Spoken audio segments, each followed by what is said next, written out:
This is a floodlight made by Marx Toys that was popular in the 1950s.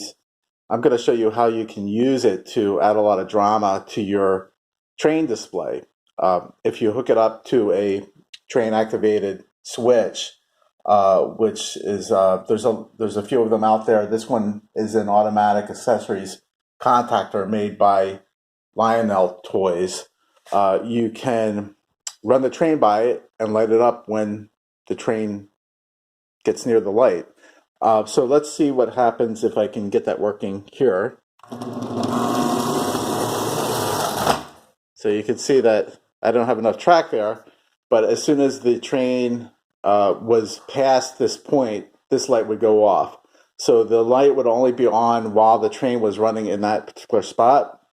So if you say had it distant from the train operator would see the light coming on at a distant part of the display.